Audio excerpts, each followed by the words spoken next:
Welcome to the Social Media Club St. Louis event, Did Ad Tech Kill Creativity? My name is Eric Pradum. I'm the president of Social Media Club St. Louis and the moderator or host or whatever you want to call me for today's discussion.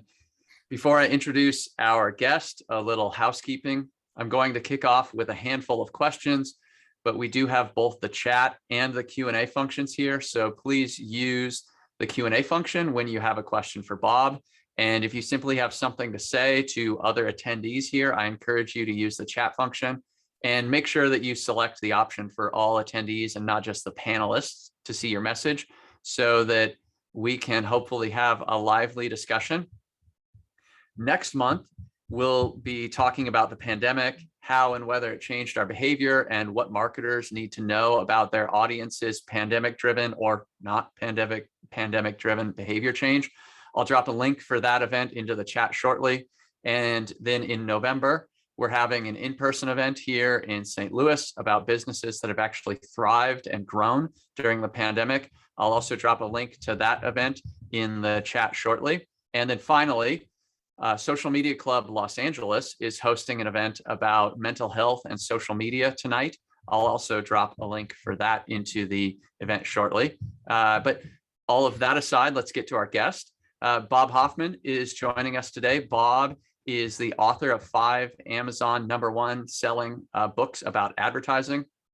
He's also one of the most sought after international speakers on advertising and marketing. And at least for my part, probably the most entertaining speaker that I have ever seen on advertising or marketing. One of his books, BadMen, How Advertising Went from a Minor Annoyance to a Major Menace, exposed many of the dangerous data abuse practices that went on to make international headlines. And for those of you that attended our last event with Professor David Carroll, Rand Fishkin, and Andy Shaw, Professor David Carroll, he was in Netflix's The Great Hack. But for anyone that attended that event, this topic about dangerous data practices may sound familiar to you.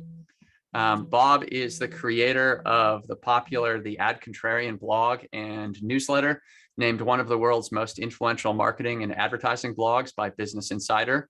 Bob has been the CEO of 2 independent agencies, and his commentary has appeared in the BBC World Service, the Wall Street Journal, the New York Times, MSNBC, and there's a huge list of other outlets there. I encourage you to check out. I will probably drop a link. Actually, I know I'm going to drop a link in the chat to Bob's website, so you can take a look at that. And then finally, name a state, province, or country, and Bob has likely been invited to speak there. I counted at least 23 countries in your bio, Bob. And while it'd be awesome enough just to visit 23 countries, to be invited to speak there is pretty impressive. Bob, in addition to all that, I believe you gave a keynote this morning and have another coming this Thursday. You're a busy man. Welcome to the show, and thank you for joining us. Thanks a lot. I appreciate it, Eric. It's nice to be here.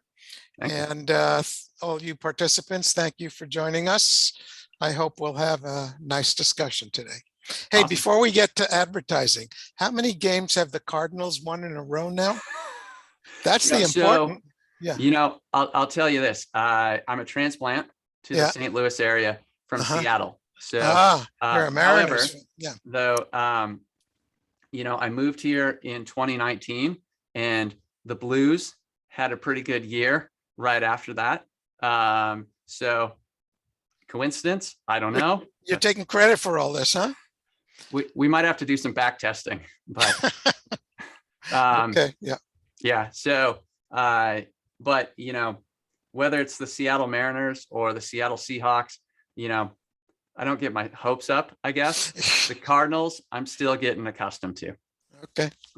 You're an Oakland fan. You're in Oakland, aren't you? I'm in Oakland. Yeah, I'm 51% a Giants fan and 49% an A's fan. Okay, I can understand that. Are you from Oakland? I'm from New York City. Okay, I think I remember seeing that before. Yeah. Well, so I suppose before we get into some of the ad tech questions, I've been a big fan of your writing for, I think, over a decade now.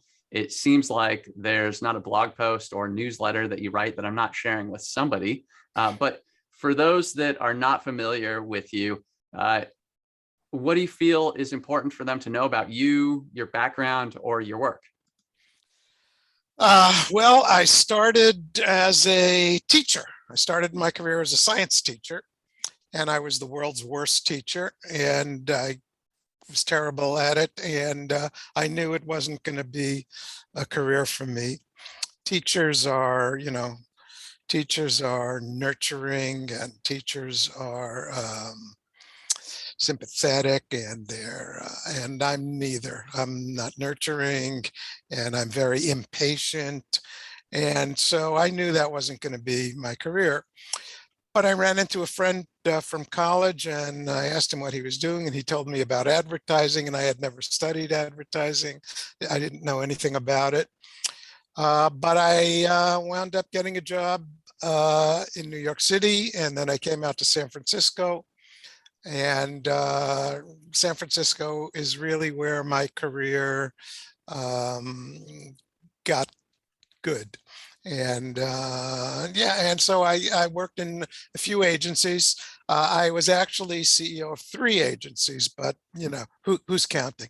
And I retired from the agency business in 2013 and have been speaking and writing about advertising since then. Well, so I'm curious, 3 agencies. How Yeah. did you become CEO of your first agency? Yeah, the usual backstabbing and no, I think I was like the smartest kid in the dumb class. I think that's how I got to be CEO. I'm really not a CEO kind of person. Mhm. I was a copywriter, and I don't have any business background, in the formal background like education in business. But I faked my way through it, and we did pretty good. And how do you become CEO? I don't know. It's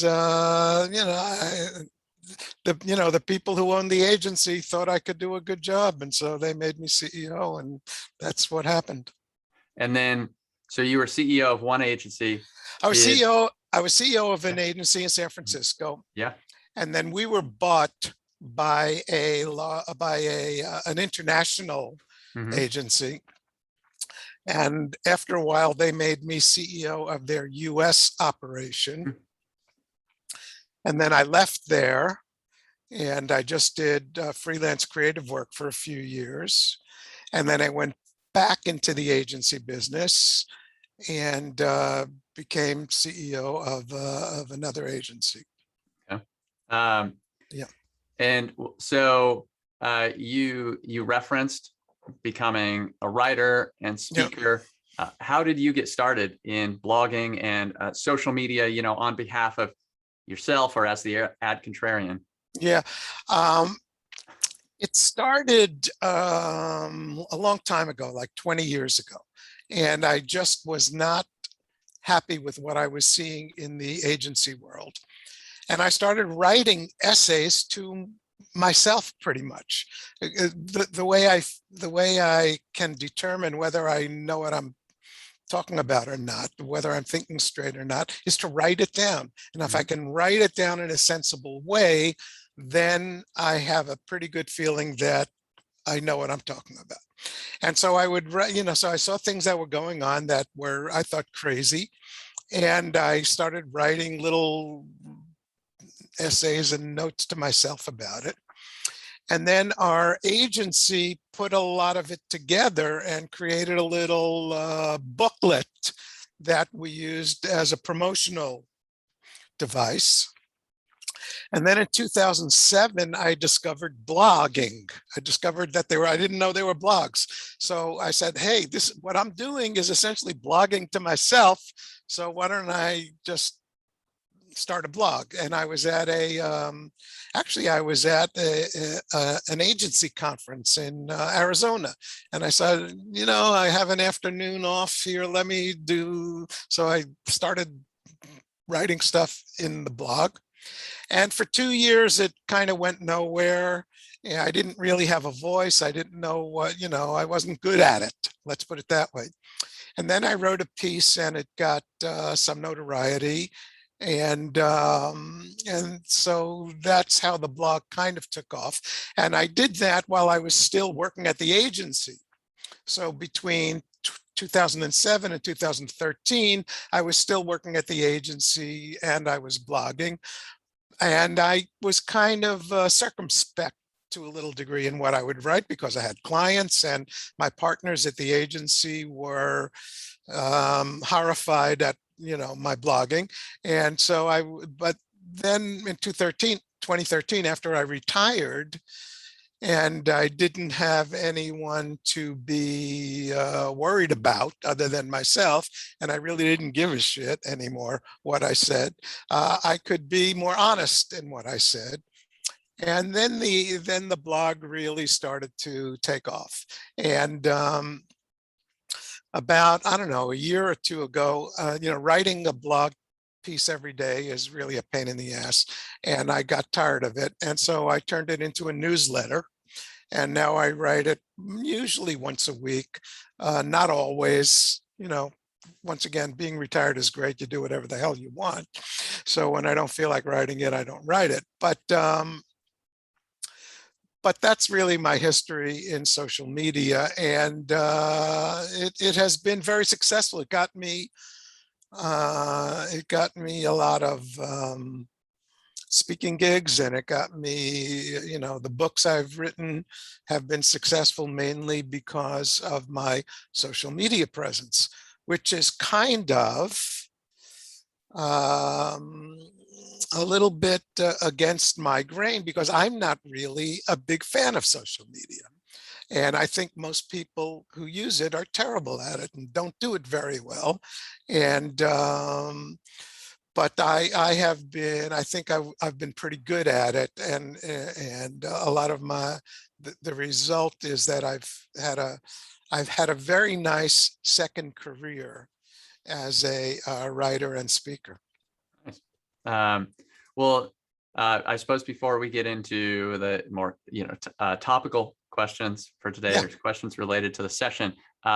You've written 5 #1 best-selling books. Yeah. Where can people get those? And do you have anything else that you would want to promote today?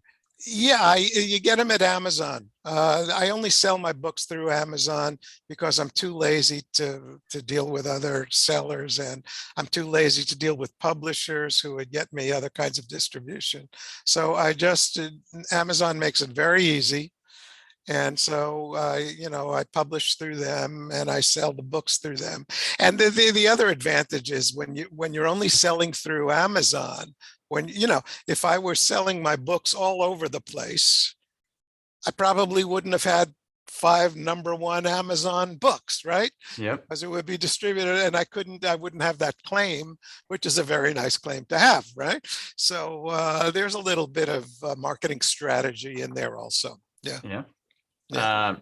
But my books are at Amazon. Here's one right there. Can you see it? Called Yep. Advertising for Skeptics. It's my latest book, and it's a great, great book. I mean, it's amazing, and you really ought to buy it. Yeah. Yeah. Actually, now that you say that, I'm sure you've been asked this before, but because I'm primarily an audiobook person, any plans for audio? I wanted to do an audio book. I started to do it, and I'm just too lazy. I'm sorry. I'm just too lazy. So you're going to have to read. Yeah. I can understand that. For sure. Yeah. I do ebooks as well. It's primarily audiobooks. But, okay. Well, so I referenced this earlier for everybody that's in attendance here. We have the chat function, we have the Q&A function. I encourage you to please use the Q&A function if you have questions. Bob's here. If you have questions, if you agree or disagree, I hope we're all adults here, so we can deal with any questions that you have. But before we deal with any questions from our attendees, today's session is titled, "Did ad tech kill creativity?" So I thought maybe we could begin with that question. Bob, did ad tech kill creativity? No, it didn't kill it, but it seriously wounded it. And Here's why I think it seriously wounded it. If you know anything about the genealogy of advertising, and there are two major lineages. There's the direct response lineage of advertising, and there's the brand lineage of advertising. And the direct response lineage was, it started with click this coupon and dial this 800 number, and now it's click here now.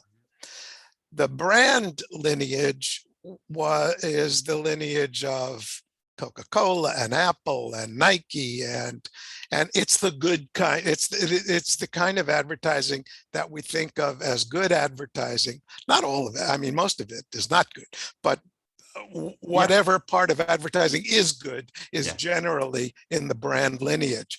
The direct response lineage has traditionally been the crappy lineage of advertising, and ad tech and online advertising in general, when it started, nobody knew what kind of advertising would evolve online, but it has evolved into the direct response lineage primarily.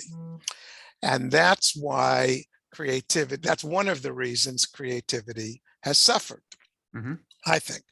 A second reason is that we have become, well, once again, let's go back and look at it from a historical perspective. Advertisers and advertising agencies have always been on the defensive about proving that what they're doing works. Clients have always put us on, how do we know this is working? How do we know that? And one of the problems is we never had a good answer for that. Then technology came along, and technology looked like it could give us a good answer to those questions. Look, you got this many clicks and this many this and this many that. And suddenly we became drunken sailors about technology. Anything that called itself technology or looked and smelled like technology, we wanted, whether it was good or not, whether it was valuable or not, whether it gave us good answers and good directions or not. As long as it was technology, as long as we could show our clients a spreadsheet with numbers on it, we wanted a piece of that. And that distracted us, I think, from creativity. And I think creativity has taken a backseat to technology and to data. Not that technology and data aren't important, but what they have done is, what happens is the tactical always drives out the strategic, and the tactics of getting clicks and all that have driven out the strategic part of advertising, which is building brands over time. Nobody has patience anymore to build a brand the way it, I said nobody, of course it's not nobody, but many people do. Relatively speaking. Relatively speaking. And if you look at the studies, for example, those done by Les Binet and Peter Field, you know that the short term, by the click, click, click, click, it goes up and down and up and down. And, for 6 months, you have a better looking chart than brand advertising. But over time, the click, click, click stays here, and the brand stuff, the effectiveness of the brand stuff goes like that. So we have lost that patience with brand building creative work. And we have, I think, focused too much on short-term results and short-term and technology that leads us to short-term results. Yeah. I, for a while, I worked at an agency where the founder 90 some odd years ago is a person who is sort of co-credited or whatever, credited as one of the founders or creators of the direct response industry. direct mail industry at the very Mhm. least. Mhm. And I feel like when you're talking about some of this stuff, the most fulfilling or unique things that we did Yeah. were focused on. So what, like, we have a message that we want to get out here, or we want to do something that there wasn't a lot of brand building going on Yeah. in this particular agency, but what do you actually want to accomplish? Rather than uh, like, rather than just getting somebody to visit your website, what do you want them to do? What do you want them to think? And I have had clients before that it's really all about impressions or clicks. And I mean, hopefully more people feel like this, but it does shock me when it's just enough to be, to get a click to a landing page. It's Yeah. not like, do you want people to feel something? Do you want people to do something?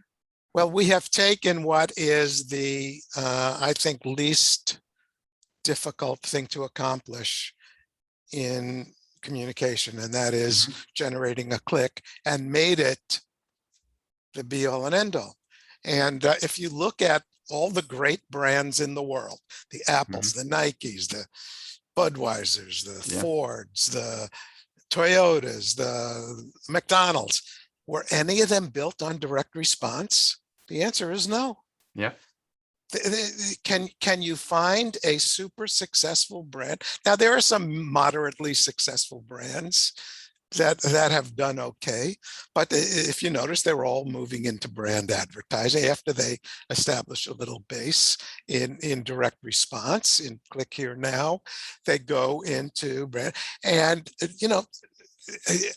I have a hard time walking through the supermarket and seeing all the successful brands there and finding one that was built on click here now. Yeah. They're just not there. And so I think we are missing the big picture when it comes to advertising. The big picture in advertising is to get a lot of people to know your brand, is getting a lot of people to respect your brand. It is essentially to become famous Mm-hmm. and to become comfortable to people. That, if you look at the probability, what are the most probable ways to be successful as a brand? Fame is the number one thing, and that makes people comfortable with it. And if you look at the data, I don't think there's any denying that fame is a hugely important thing for brands. And fame is not built fame is not, you can't get famous in private. Mm-hmm. One-to-one personalized messages do not make you famous. Big messages to a lot of people make you famous. I'm not going to get the quote right, I guess, but I think I recall years ago you had written something about Volkswagen's emissions scandal or Yeah, whatever it was, and yeah, you said something along the lines of the reason they will be doing just fine in 6 months or a year or whatever it is because they have a 50-year history of investing in brand advertising. Is that correct? that's exactly right. There was a guy who wrote something about this, and he said, um, Volkswagen has just thrown away billions of dollars worth of goodwill in this thing. And I wrote the contrary. I said, wrong. The billions of dollars of goodwill will help Volkswagen survive this. Mm-hmm. And I think I was right. Yeah.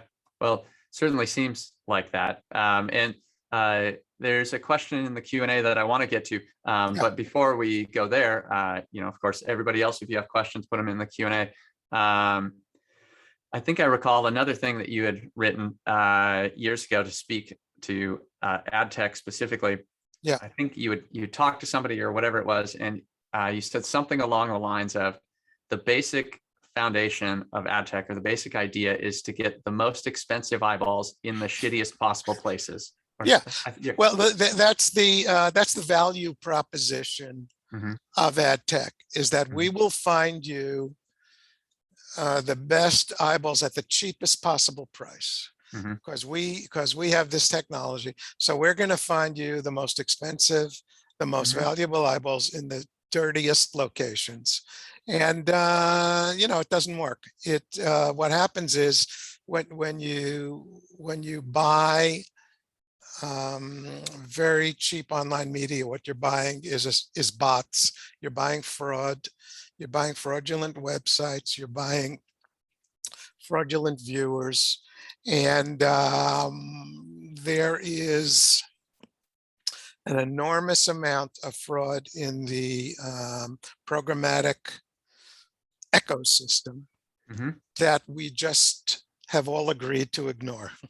And it's tens of billions of dollars every year are being stolen from clients, and the fraudsters are just getting better at it.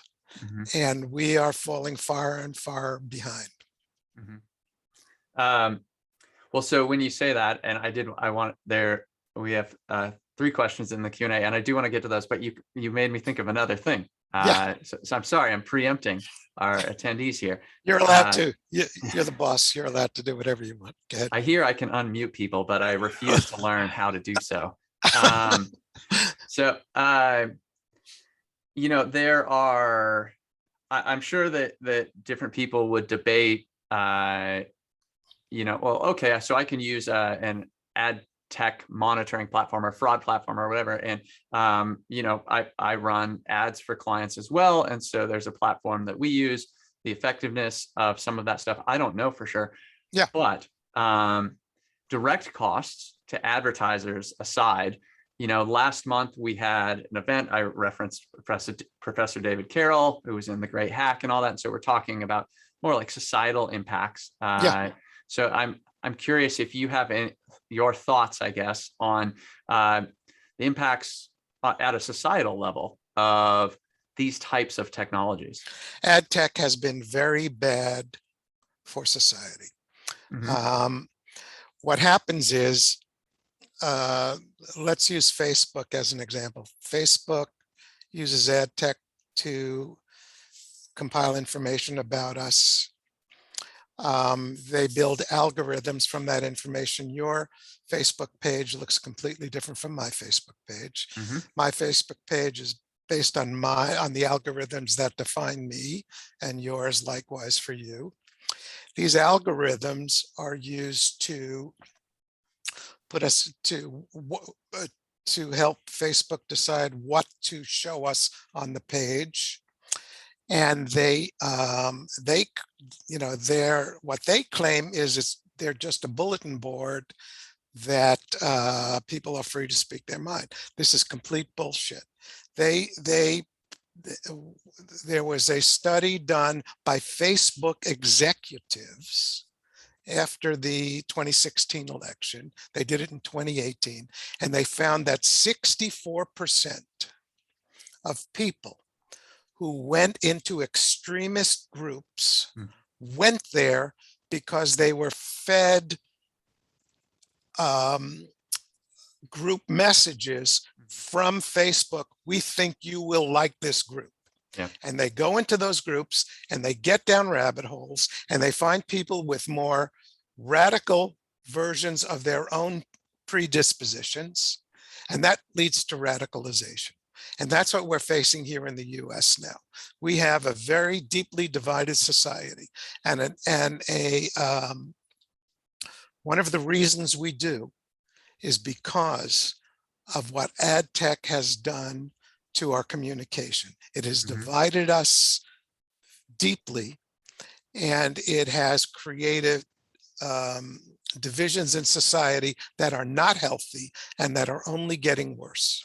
Well, thank you. I have a lot of questions to follow up on that, but I do want to get to some of the Q&A. So we have somebody said, do you find the agency more at fault for not selling in long-term strategy and brand building, or is the client side, like CMOs with a short shelf life, are they at fault? Or is it? I understand. I understand the question. 51% brand, 49% agencies. The brand always has the upper hand on what we're going to do and what we're not going to do, but the agencies have pretty much given up the fight a lot of the time. Mhm. And the agencies are not good at selling the concept of why brand advertising is Yeah. important. They have lost the ability to say, they sound like bullshit artists when they talk about it. And there really needs to be an emphasis on training people on how to talk about these things to clients if the Mhm. agencies are going to get any better about it. Because when I listen to agency people talk about this, they sound like bullshit artists to me. And I know they're right, but they still sound like bullshit artists. They don't know how to talk about it right. Mhm. On the other hand, the clients, the CMOs, I don't know how some of them get their jobs, to be honest. And they don't last very long, and they're there. I think the median um, life expectancy for a CMO is now about between 20 and 24 months.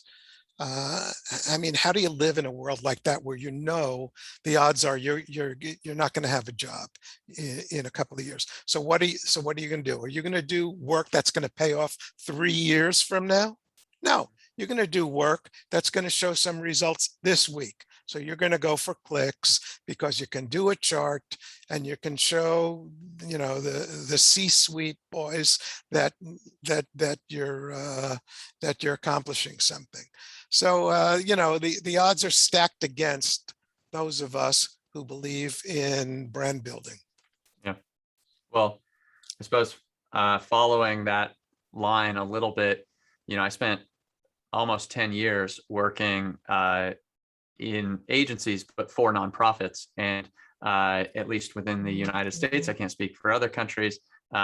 Typically, because of the tax structure and whatnot, they have to spend all of their money and account for the return in a single fiscal year, which seems to me like it necessitates short-term thinking rather than building a brand. And I mean, you have all of these things online, like, Google and Facebook and whatnot, that these algorithms create these filter bubbles like you're talking about, but also bias towards showing you recognizable brands rather than, for example, something that might be the perfect answer for you or whatever it is.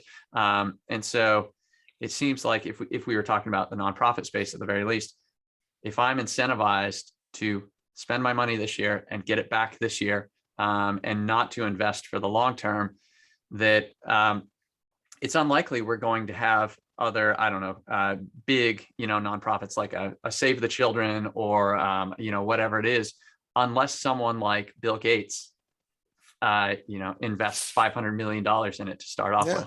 Yeah.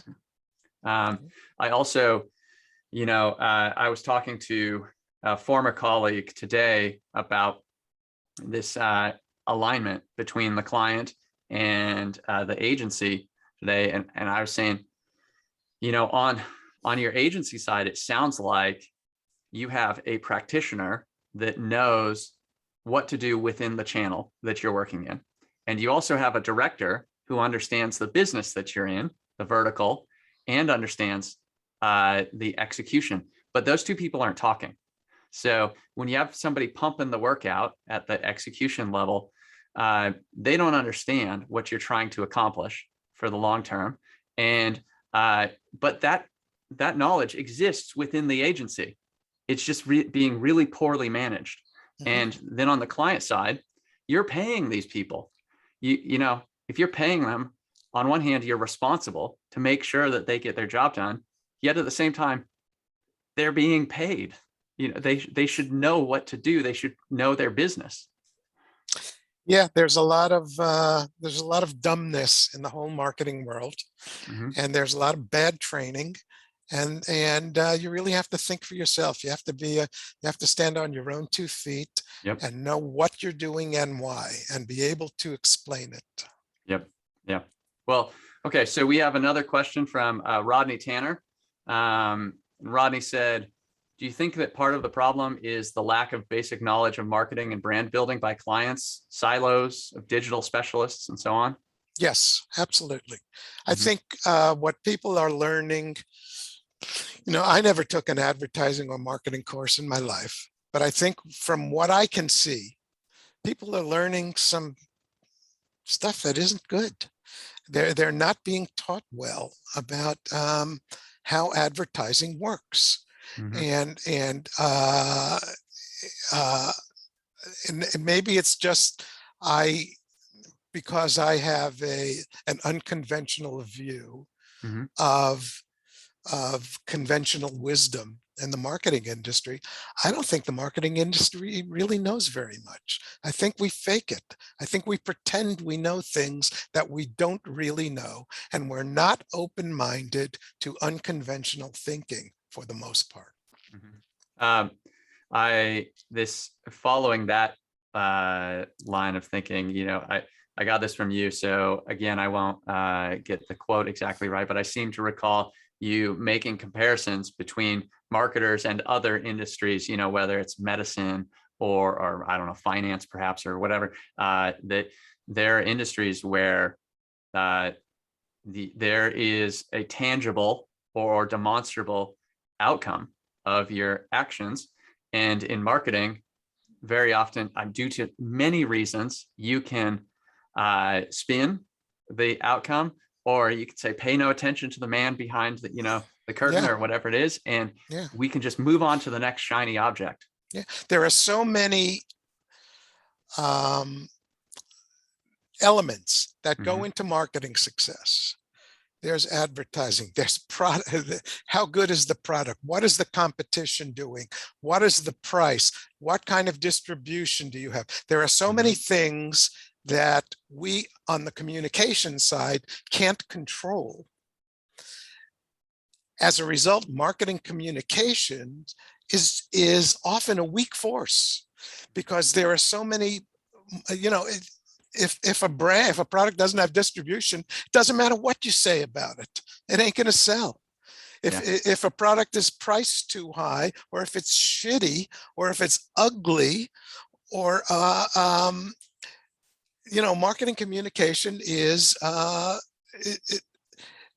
there's a whole lot more. I think Mark Ritson says that marketing communication is about 8 or 10% of marketing, Mhm. and I think he's right. Yeah. And there are so many other things that are at least as important and often more important that it's hard for us. Sometimes we have an amazing success. In the agency business, every now and then we did an ad, and it was amazingly successful, and things happen and we can see. But 90% of the time, we had marketing, communication is usually a little successful. That's how Yeah. it works usually. And you don't know why. Was it because you did something brilliant, or was it because your competition did something stupid? Yeah. It's often very hard to tell, and that's why clients love clicks, and they love that kind of stuff because they think it's telling them something. Yeah. Um, well, before I go to the next question, you mentioned Mark Ritson, and Yeah. I recall for anyone that's not familiar with Mark, I would look him up. He gave a talk years ago. It was on YouTube. I wish I could remember the name, but he plays Gone with the Wind in one Yeah. of his talks, and he shows the equivalent of counting how much time and how much of the film you can see on the screen and all that, and that counts as viewing the film. It's just a brilliant presentation, and I realize it's easy to skewer people when they're not in the room, but Yeah. having mentioned him, that was He's a really great worth guy. mentioning. I've had the opportunity to meet Mark and to do some work with him. Wonderful guy. Very, very, very smart. Yeah, I enjoy his writing. Yeah. Okay, so Jay Douglas said, has the Trout and Reese concept of positioning gone away, or has it been No, folded into the concept of branding and so on? I think positioning is still a valid concept. Mm-hmm. I mean, but you have to be realistic. I mean, Mm-hmm. go out in the street and ask the average consumer, what's the difference between Coke and Pepsi? What's the difference between BMW and Mercedes-Benz? what's the difference between McDonald's and Burger King? And I guarantee you will get nothing that sounds anything like what their positioning statements say, right? What you're going to get is, I don't know, well, McDonald's has the arch, and what's the difference between Nike and Adidas? Oh, Nike has this, just do it with the thing. Yep. That's what the consumers are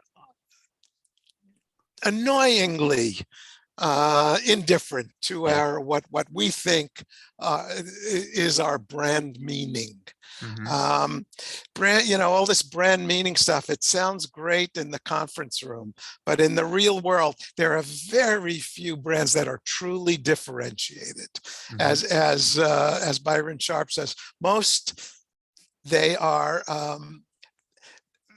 they're distinctive. That's the key. They're not necessarily differentiated, but they're distinctive. They're distinctive because of the colors and the shapes and the some of the words and the icons. That's really what consumers see as the difference in most brands, I think. Yeah. Well, so whether we're talking about ad tech and chasing a click or really doing positioning well, even when I use the word well, just somebody who does, an organization that does these things, they don't just chase the click, or they really position well. Do you feel that they have a distinct advantage over everyone else? Yeah, people who do marketing communications well have a very distinct advantage, and positioning is part of that. I think it's it's maybe not as powerful as we would like it to be, and as we've been told it is, but it still is part of the important work of marketing communication. Is there are some people who will understand what this brand is about and will be moved by that, and there are some people who they shop on automatic pilot. You go into a supermarket and you watch them, they know what they're not analyzing. Well, does this brand align with my values? Come on. That's not the real world.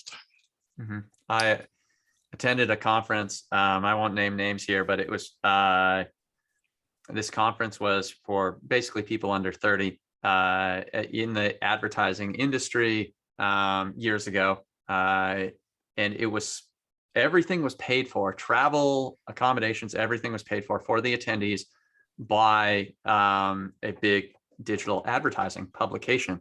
And part of the participation was you basically were you were pitching to win some business. There was a fake pitch, and I think I was the only person out of 50 or 60 participants who said, people will not respond to this particular pitch just because we're cool, or just because we're on, I don't know what it was at the time, TikTok or whatever. TikTok didn't exist when I was under 30, but they will respond because we are the cheapest, because we're in the right place at the right time, because we're convenient. Like if we want to sell vodka or something like that, is somebody going to walk into the bar and they're going to order that specific vodka because it aligns with my values? I mean, maybe that's a small percentage of people. Yeah, maybe 6% will, or 12% will, but 88% will go with what they think is famous, what they've heard about, what they think others will respect them for drinking. Or think highly of them for drinking. We all pretend that we don't care what people around us think, but we do. Oh yeah. And that's why I'm a big proponent of wide mass advertising, because I think that that helps us understand what those around us think. And we don't want to be embarrassed by wearing stupid sneakers. if we know if we wear Nikes or Adidas, that those around us will think, okay, this guy knows, he may Yeah. not be a great athlete, but he knows what athletes wear. Hmm. I mean, it's very, you don't have to be a genius to figure these things out. Yeah. I think it's pretty obvious if you want to see it. So related to this, I think is part of the allure of influencer marketing is, being able to get someone who is apparently online famous to promote your product, though there are some flaws with a lot of influencer marketing, I suppose. Yes, there are. Yeah. So we have a question from Emma Hutchinson. Since getting a lot of people to know your brand is key, why do you think clients or agencies are so entranced with doing the opposite and narrowing their reach down to the individual? So hyper segmentation and so on. Once again, they have fallen in love with technology. They think because they can hyper target that they should. And this is another example of us acting like drunken sailors. Every technology that comes along, we think we have to use because it's there. It doesn't necessarily make it the right technology for what we're doing in advertising. And if you are in the direct sales business, maybe hyper-targeting is valuable. But if you're trying to build a brand, you can't build a brand in private. You build brands in public. You build brands by saying big things to a lot of people. And then you let probability do its work. Yeah. Because probability and likelihoods are all we have in marketing. It's all we have in every human endeavor. There's no absolutes. There's no always and nevers. There's more probable and less probable. And the more famous we are, and the more people who know us, the more likely we are to sell a lot of stuff. And the fewer people who know us and the fewer people who are aware of us, the less likely we are to sell a lot of stuff. So I think some of these things that you're saying related to that question, but other questions as well are like, are you going to have a water cooler moment over an ad or whatever it is that's hyper targeted? No, because you don't know, because when you get hyper targeted ad, you don't know if anyone else has seen it. When I see a spot on Monday Night Football, I know a lot of people that I know have seen it. Yeah. But when I get a hyper targeted something, I don't know who else. I don't know if anyone else has seen it, and that affects how I behave. Yeah. Because we don't just buy things that we know. We buy things that we believe other people know also. That's part of the equation. It's part of the buying equation. Yeah. Not just do I think this is good, but do those around me, do I know that those around me also think that it's good? Yeah. It's not enough that I know it. I have to know that other people know it too, in that part of the equation. Yeah. Well, I suppose if you, pick anything that is quote unquote hipster, right? I liked it before it was cool. Well, if you liked it before it was cool, do you still like it now? Because now when everybody thinks it's cool, then there's some value to that. But getting there too early and then leaving, it's not too valuable anymore. So we have another question from a good friend of mine, Jeff Meredith, who is also a copywriter, spectacular copywriter. And he said, what do you think of woke advertising? I'm not a big fan of advertising that has a political agenda. I think that there is an equal ability to turn people off with a political agenda as there is to turn people on. And I have always tried to stay away from politics in what I do. And it's not because I don't have political opinions, and it's not that I don't think there's right and wrong in politics. It's just that I have to be protective. When I was in the agency business, I had to be protective of my clients' brands by alienating as few people as possible. Yeah. That's part of my job. That was part of my job. And so I'm not in favor of advertising that has a political agenda. Yeah. I can definitely understand that. Ashley Dodge, who's also a friend of mine, and brilliant woman. You got a lot of brilliant friends. You're a lucky man. You know, you know how you said when you became the CEO that you were like the one smart guy, this is like the opposite here. I'm just really lucky to be in the room with some of these people. So she said, are there any trends you see that restore your faith in humanity or authenticity? In humanity, no. I think humanity is depraved, and I think we're not long for this world. Authenticity, I think there are a lot of authentic people in advertising. I just don't think they either have the guts or the opportunity to, some of the greatest people I've ever met in my life have been advertising people. Brilliant, fun. I've really met a lot of really great people in the agency business, but I don't know if we're being handcuffed. All I know is, I spend a lot of time online, and the advertising online is, I don't know what comes after terrible. Whatever comes after terrible, that's what online advertising is. And when I watch TV, I don't watch that much TV. I watch news and I watch sports. And the TV advertising is really bad.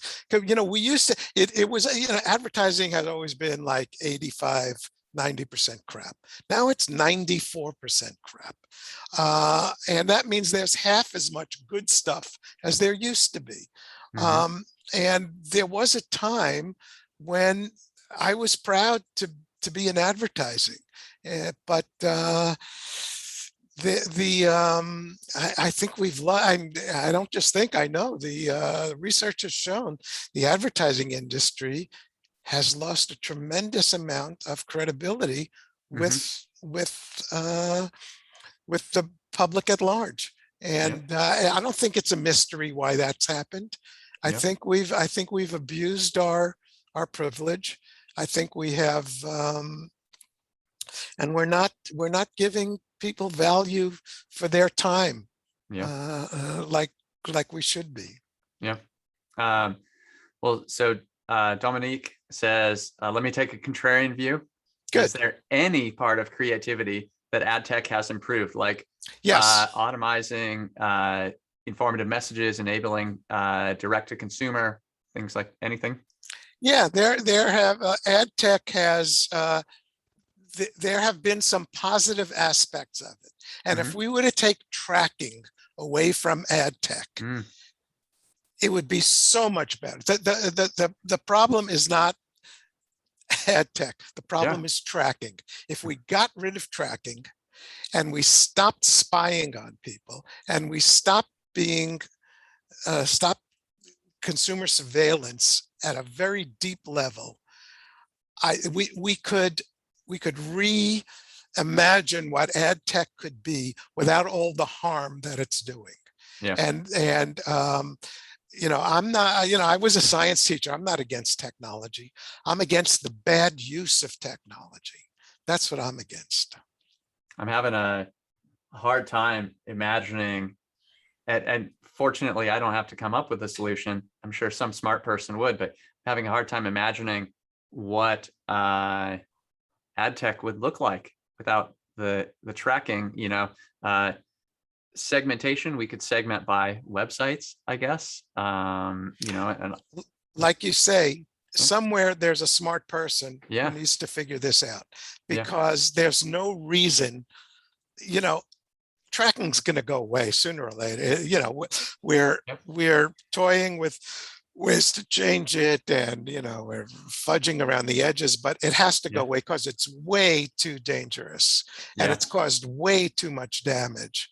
And sooner or later, the regulators and the politicians are going to wake up, and it's going to go away. And there needs to be another solution. And because ad tech is not going to go away. Yeah. Technology never goes away. So, so how do you do, for all you got some brilliant people there that are your friends, figure out how do you do ad tech without doing tracking? Figure that one out, then you'll make $1 billion. Yeah. Well, I think we're probably getting down to our last question or so, but I think this one follows what you were just saying pretty well. Rodney said, isn't it ironic that the major platforms, so I'm assuming like Google or Facebook, spend millions building their brands using mass media? Sure. And it's not, I don't think it's ironic. I think it's the natural evolution of brand building. You have, if you're going to be a huge brand, there comes a time when you have to think differently. You can't just be a direct response brand if you expect to be big. You have to, at some point, you have to do mass market advertising. I mean, who is the biggest advertiser in the world now? Does anyone know? The answer is Amazon, $12 billion last year. And this is a company that lives on direct response, but they're the biggest advertiser in the world. They're doing an enormous amount of mass market advertising. So is Google, so is Facebook. And they're only going to do more as time goes on. Jeff put it in the Q&A section, but I posted it to answer live. That he said, we're coming up on the 10-year anniversary of this Ad Contrarian blog post, which may be the greatest bit of internet writing in history. Wow. So hopefully you all check that out. Before we wrap up, Bob, if you had a takeaway or something, if people didn't get it already, is there any final thoughts that you have, I suppose, on this topic? Yeah. Enjoy what you're doing. Don't listen to, use your brains. Don't be intimidated by so-called experts.